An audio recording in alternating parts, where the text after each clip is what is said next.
My name is Lina. I'm 28 years old, and I fix elevators for a living. For the past 3 years, I've been working in a 40-story office building in Chicago, taking care of 8 elevators. It's boring work. Swap out parts, grease the rails, check the wiring. Most of the time, the elevators are silent. The cables move quietly in the shafts, the doors open and close, carrying the exhaustion and secrets of this city. My mother emigrated from Poland. She spent her whole life sewing clothes in a factory. Lena nauczy się zrobić robi mięsne. To czy nie będą chcielą spieć? So I became an electrician, and ended up the only female repair mechanic in this entire building. I checked the cables, the controller, the brake system, everything looked fine. But when I crouched down in front of the control panel, I spotted a piece I didn't recognize, tucked behind the main board. It was grayish-black, about the size of my palm, held in place with electrical tape, with wires jury-ringed into the emergency call system. I pulled it off. It was a recording module. On the memory chip, someone had scribbled in tiny handwriting, "Don't delete." The letters were crooked, like they'd been written with the left hand. I pressed play. The first recording was dated 2 years back. It was a woman's voice, young, trembling, like the last leaf hanging on a tree in late autumn. The second recording, 1 month later. He's back. He followed me into the elevator. We just stood there, 20-second turn. Still no answer. Third, fourth, fifth, 3 years, over 100 distress calls, all from the same woman. I pulled it off. It was a recording module. On the memory chip, someone had scribbled in tiny handwriting, "Don't delete." The letters were crooked, like they'd been written with the left hand. I pressed play. The first recording was dated 2 years back. It was a woman's voice, young, trembling, like the last leaf hanging on a tree in late autumn. I closed the panel, leaned against the wall and thought. I thought about what my mother said. They won't mess with you. I thought about the women riding elevators alone late at night, trying to get home. I checked the cables, the controller, the brake system. Everything looked fine. But when I crouched down in front of the control panel, I spotted a piece I didn't recognize, tucked behind the main board. It was grayish-black, about the size of my palm, held in place with electrical tape, with wires jury-ringed into the emergency call system. I thought about that voice on the recordings, getting more and more tired, more and more calm in a way that broke your heart. She'd stopped hoping anyone would ever answer. I didn't call the police, because to call the police you need evidence, and the recordings I had were illegally obtained. I needed more.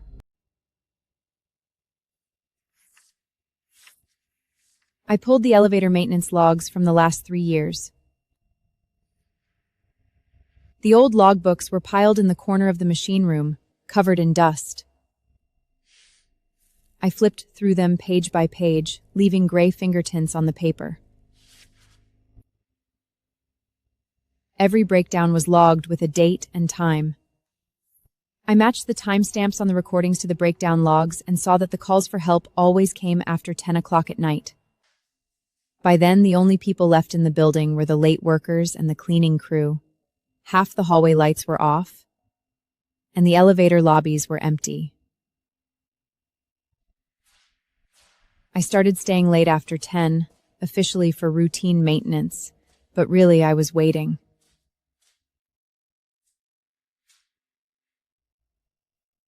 The 4th week, she appeared.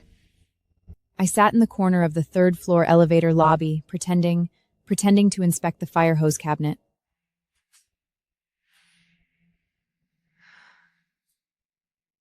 The metal cabinet was cold and uncomfortable to lean against. The 4th week, she appeared. The next day, I pretended to smoke by the employee entrance and watched her swipe her card to get in. Her name tag said, Emily Chen, 26, Marketing.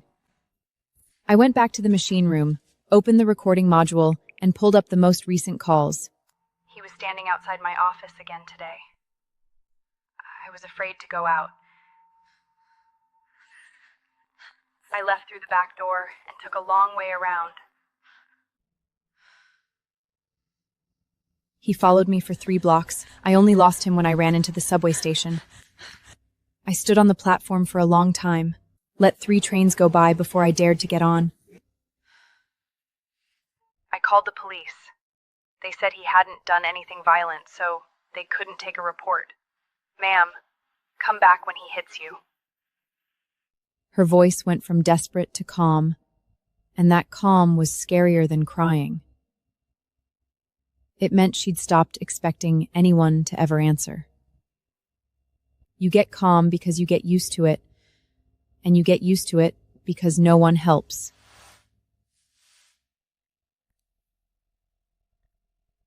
I backed up the recordings to my phone, then called my sister, Maria. She's a social worker, She's seen a lot of cases like this. Maria, if someone were stalking you, what would you do? Hide, move, change jobs, disappear.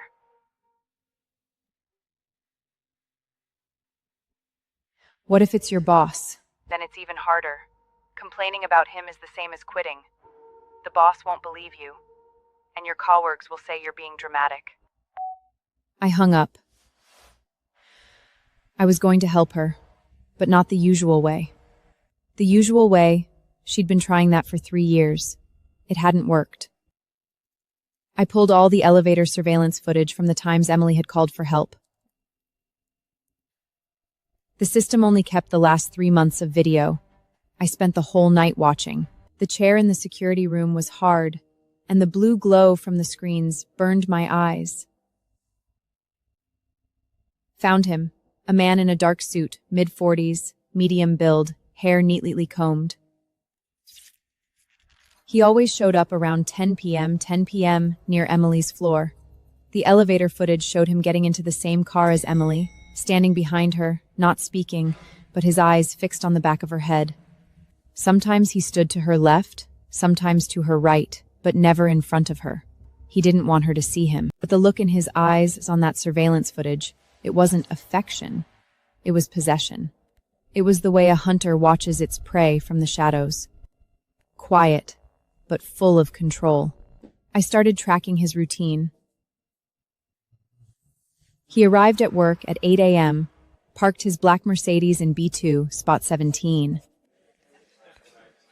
He never ate with coworkers, always alone. Every Wednesday and stay at noon he went to the gym. Every Friday night to the same bar. His life ran like a Swiss watch, and he used that precision to schedule his stalking. I followed him, not in the criminal sense, just observing. I needed to know his weakness. Everyone has one. His weakness was that he thought he'd never get caught. That confidence. I was going to shatter it. I sat on the steps in the B2 parking lot, looking at his car. Black. Spotless. He sat in his car for a long time, not getting out. I don't know what he was thinking. Maybe about how he'd bump into Emily tomorrow. I didn't care. I just needed to know he was still in the building. I found Emily.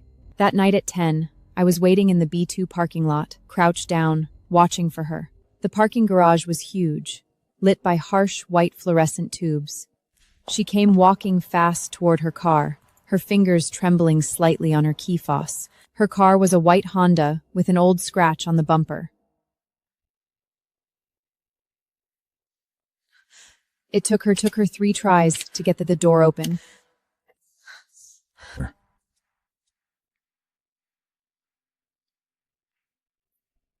Emily Chen? She flinched, stepped back, and bumped into her car door.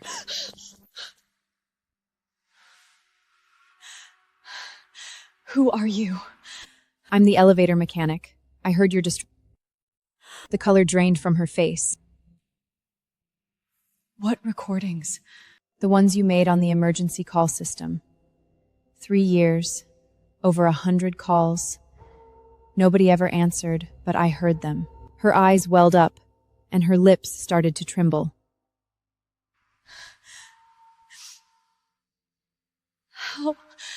How did you hear those?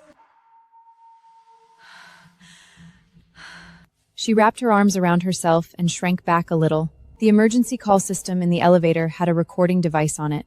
Some mechanic installed it secretly. I don't know who he was, but he kept every single distress call. She bit her lip and was silent for a long time. A car drove through the garage, its headlights sweeping across her face. I'm used to it by now. The police don't help, the company doesn't care. I know. That's why I'm not going to the police.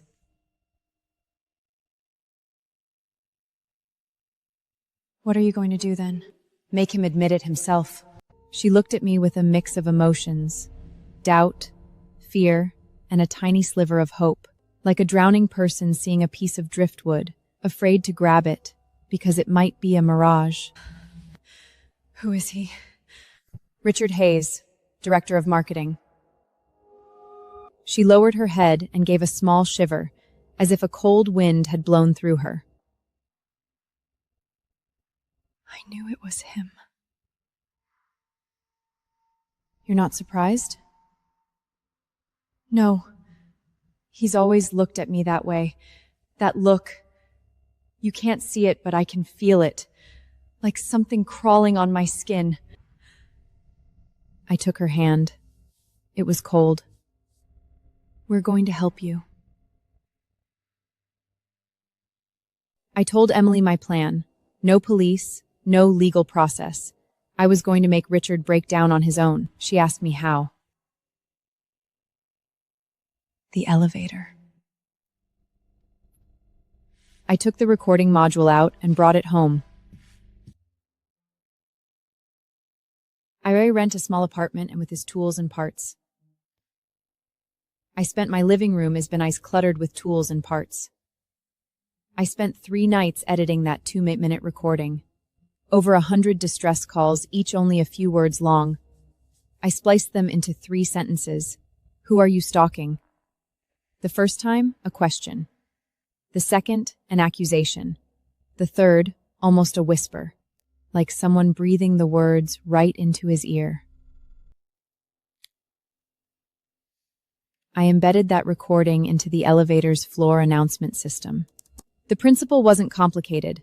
There were 8 elevators, but I only needed to modify the voice chip on the one Richard used most. That was the B-wing elevator, the one he took every day from B2 to the lobby. Every time the elevator reached a floor, the system would first announce the floor number, then randomly play, "Who are you stalking?" Random, not every time. Sometimes once a week, sometimes 3 times in a day. That way, he could never tell if it was a glitch or if someone was targeting him. Uncertainty, that's where fear comes from. The day after I installed the chip, Richard heard the phrase for the first time. On the surveillance footage, he got into the elevator on B2 and pressed the button for the lobby. The doors closed, and the elevator ran for about 15 seconds. When it reached the lobby, the voice announced first floor. Then, a 1-second pause.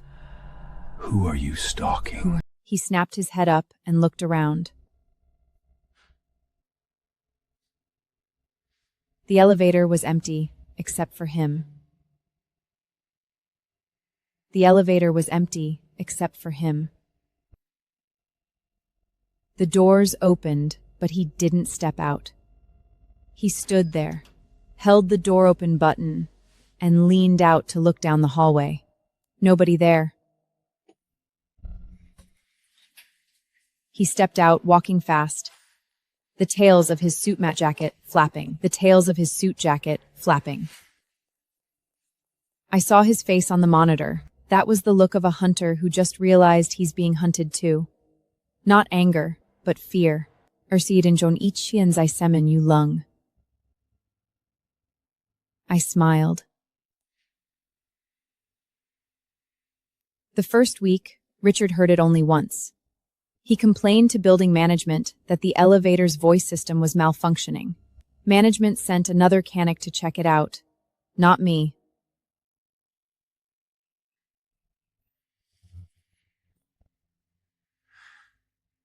The mechanic tested it over a dozen times and heard nothing. The repair report said, "No abnormalities found." The second week, he heard it 3 times. He started getting paranoid. Before every elevator ride, he'd stick his head in to see if anyone was inside. One time, he pressed the door close button, then open, then close again, over and over. The doors opened and closed, like his heartbeat. Dennis, the security guard, came to see me in the machine room. Lina, what's up with that elevator? Not sure. Maybe the wiring's getting old. Well, check it out, will you? I did. There's nothing wrong. That's weird. Richard complains every day. Says he hears a woman's voice. I picked up my coffee and took a sip. Maybe he's just tired. Hallucinations. Dennis shrugged and left. He bought it. He always bought everything. Who are you stalking? The third week, when Richard heard, "Who are you stalking, stalking," in the elevator, he swore out loud. I could see his lips moving on the monitor. It must have been a loud one.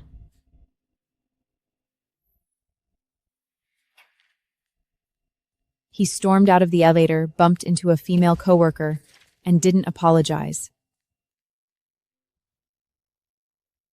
His suit was wrinkled, his tie ashwar. I started observing the changes in his behavior. He stopped working late. He left by 9 p.m.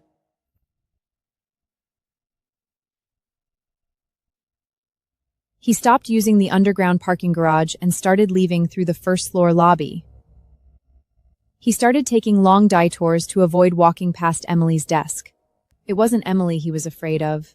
It was the voice in the elevator. He didn't know where the voice came from, who was speaking, or how it knew he was stalking Emily. The unknown is scarier than anything you can name.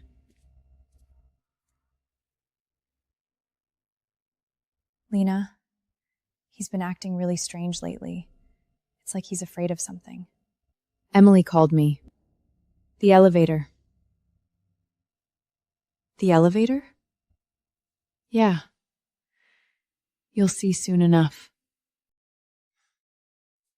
The fourth week, Richard started taking the stairs. 40 floors, twice a day. His suit was soaked with sweat, his tie wet and sticking to his shirt. When coworkers asked what was wrong, he said, "The elevator's too stuffy." The elevator's too stuffy. But everyone knew that climbing 40 floors wasn't something a normal person did. People started whispering behind his back, saying he must be under a lot of stress. Nobody knew the truth. I started to feel that fear alone wasn't enough.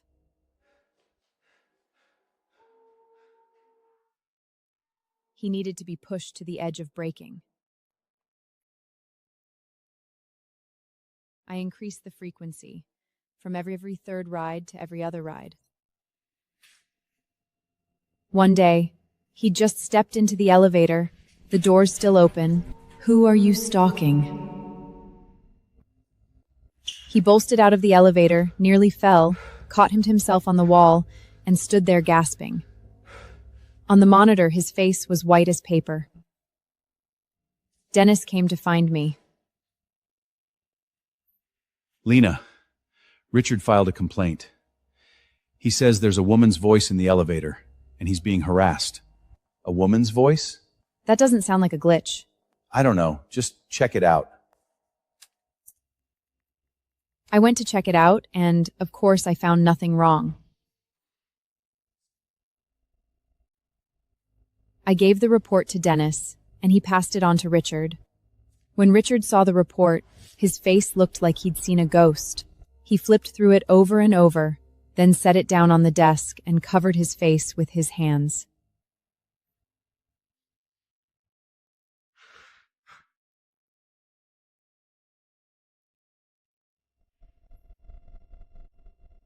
I stood in the security room and watched his shoulders shake. Emily started fighting back. She stopped avoiding Richard. Instead, she started accidentally running into him in the hallways.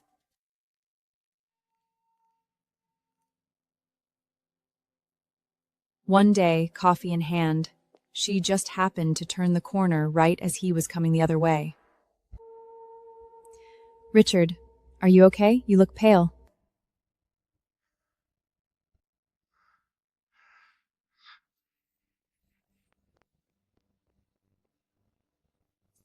She called me.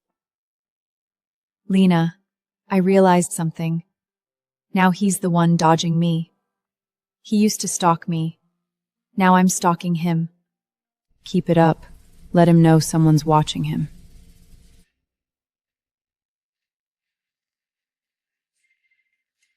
I started hanging around near Richard's office. Not on purpose, just while I was in the neighborhood. I'm an elevator mechanic.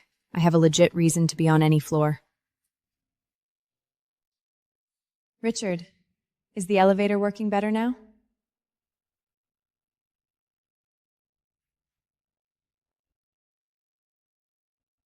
He didn't know if I was asking about the elevator or about him. His answer was always, I take the stairs. One day, he finally stopped me in the hallway. He stood in front of me, hands in his pockets, voice low. Lina, did you mess with the elevator's voice system? No, why? Do you know something? Know what? I tilted my head and looked at him like he was lost. He stared into my eyes, trying to find an answer there. I didn't look away. I held his gaze. Richard, why are you asking? He hesitated, then turned and walked away. His leather shoes clicked urgently on the tiles. I knew his defenses were cracking. The 5th week, Richard started coming in late and leaving early. His productivity dropped, and his team's performance suffered.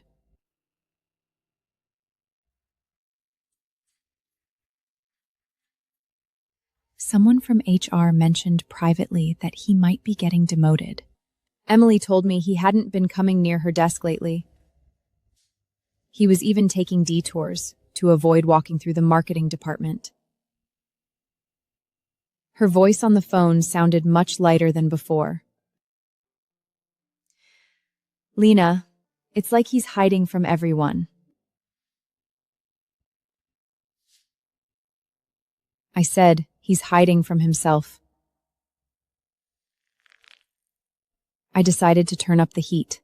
I found one of Richard's habits. Every day at 3 p.m., he went to the coffee machine at the end of the hallway. That spot had no cameras. It was a blind spot. I planted an old phone there, looping the phrase, "Who are you stalking?"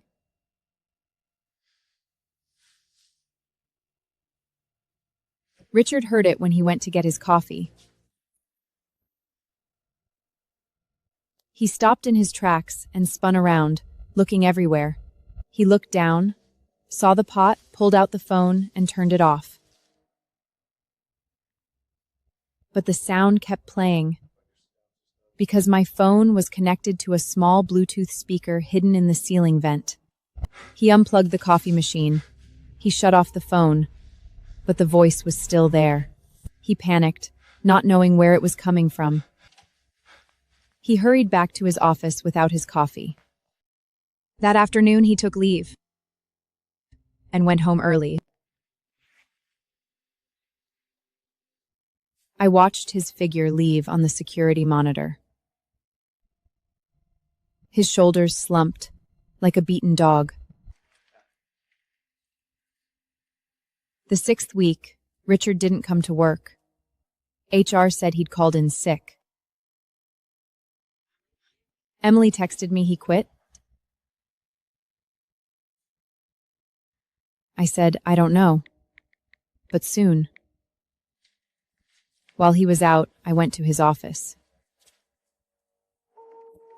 I pretended to check the air conditioning ducts, but really I wanted to see his desk. There was an open notebook on his desk, filled with tiny, dense handwriting. Who's talking in the elevator? Who is it? Stalking? Am I going crazy? He must have been up all night, night after night. I took photos with my phone and sent them to Emily.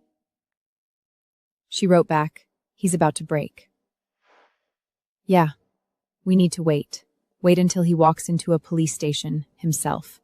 But psychologically, under sustained, unexplainable psychological pressure, people can do all sorts of extreme things. I needed to make sure that his extreme behavior was confessing his crime, not hurting someone else. I adjusted my strategy, lower the frequency, give him time to reflect, instead of keeping him in constant fear. Too much fear makes you run. Just the right amount makes you face yourself. I played the recording only once every 2 days. After each time, he'd stand in the elevator in silence for a long time. On the monitor, his head was bowed like he was confessing.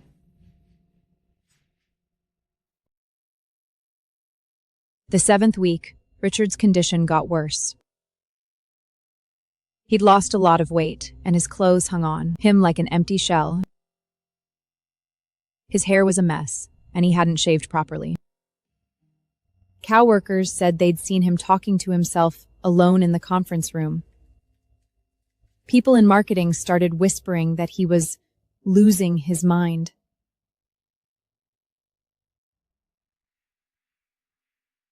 Who are you stalking? On the screen, he knelt on the elevator floor, hands braced against the ground, shoulders shaking violently. I was wrong. I shouldn't have stalked her. Please, stop. I was wrong. Watching that, I felt complicated. Not satisfaction. Sadness. It takes pushing a person this far before they'll admit what they did. Not because he grew a conscience, but because he got scared. But being scared is still better than continuing to hurt people. I contacted Emily. The time is right. Go to the police tomorrow morning. Charge him with what? Stalking. I'll give you the evidence. That night at home, I organized all the surveillance snapshots and audio backups and saved them onto a USB ride. The drive was tiny, the size of a fingernail, but it held 3 years of guilt and fear. I set the drive on the table and looked at it for a long time. Then I went to sleep. And I slept well. The next morning, Emily went to the police station. She filed a report saying she'd been stalked for 3 years by her boss, Richard Hayes. She handed over the surveillance screenshots, the audio timeline, and her own diaries. She'd been collecting that evidence for a long time, but she'd never dared to bring it forward. Not because she was afraid, because she didn't believe it would do any good. But now she believed. The police took the case. That afternoon, the security guard went to the office to look for Richard. He wasn't there. He'd already left early. People at the office said he got a phone call, then packed up quickly and left.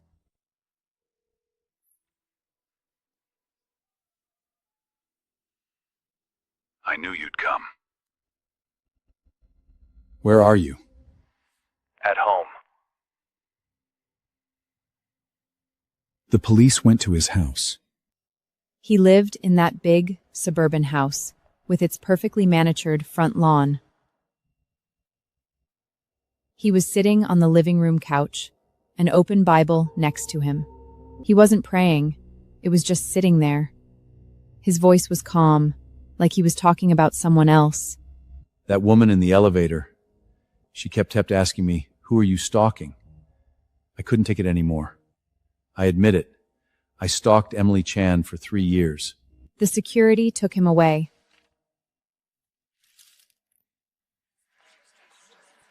When he walked out of the house, the neighbors saw and started whispering. His wife stood in the doorway. She didn't come out to see him off. The 2 kids were nowhere to be seen. Lina, he turned himself in. The police took him. I know. Thank you. You're welcome. She cried. On the other end of the line, her sobs were quiet, but I heard them clearly. News spread through the whole building. Richard Hayes, director of marketing, was taken away for harassing an employee. Coworkers whispered in the break room. He didn't seem like that type. No wonder he's been acting strange lately. And some didn't say anything at all, just stared into their coffee. Maybe they were wondering if they'd missed something too. Emily didn't come to work. She was resting at home. HR called and said the company would handle it appropriately. She didn't know what appropriately meant. She didn't need to know. Lina, have they found out about you? Not yet, but soon. The elevator's voice system, they'll figure it out eventually. Are you scared? Yeah, but also no, I did the right thing. Will you get fired? Probably. Do you regret it? No. There was a long silence. Then she said, "You're the bravest person I've ever met." It's not bravery. It's stubbornness. She laughed. That was the first time she'd laughed. After Richard was arrested, the SafeSpace searched his computer and phone. They found photos of Emily. Hundreds of them, all taken without her knowledge. From her desk at work to the door of her apartment. From grocery shopping to drinking coffee. From walking down the street to sitting on a park bench. The photos spanned 3 years, like a silent movie. They also found a daily log of her movements, down to the minute, marked in different colors. Red meant dangerous. Green meant safe. Is that the item he cared about was already the danger itself. The prosecutor told me the evidence was enough to convict. Richard was facing up to 5 years in prison. I was called to the police station to give a statement. A young female officer asked me, "How did you find out she was being stalked?" "I'm a mechanic. I saw his suspicious behavior on the elevator surveillance." I didn't mention the recording device. I didn't want the police to know about that device. It would get me into trouble. I'd protected Emily, but I couldn't protect myself. The company started investigating. They inspected the elevator's voice system and found the tampered chip. Dennis, the security guard, immediately thought of me. He called me into the security roof and closed the door. Lina, was that you? What? That phrase in the elevator. You put it there. Yes. Do you know what that is? Making a criminal admit his crime. No. It's illegally tampering with public equipment. I looked him in the eyes. He didn't look away. He wasn't a bad person. He was just following the rules. But sometimes the rules are wrong. The company decided to fire me. The reason? Vandalizing company equipment and psychological distress to an employee. HR gave me a termination letter and asked me to sign it. I read the letter and laughed. "You're firing me?" Yes. Richard harassed a female employee for 3 years, and you did nothing. I made him confess, and you're firing me? I knew what was coming next. The same words, the same excuse. It's the company's decision. I don't have the authority to change it. I picked up the pen and signed it. I'm not going to sue you. Why? Because I don't need to. Your consciences will do the suing for me. I packed my things and left the building. Standing outside the entrance, The sun was blinding.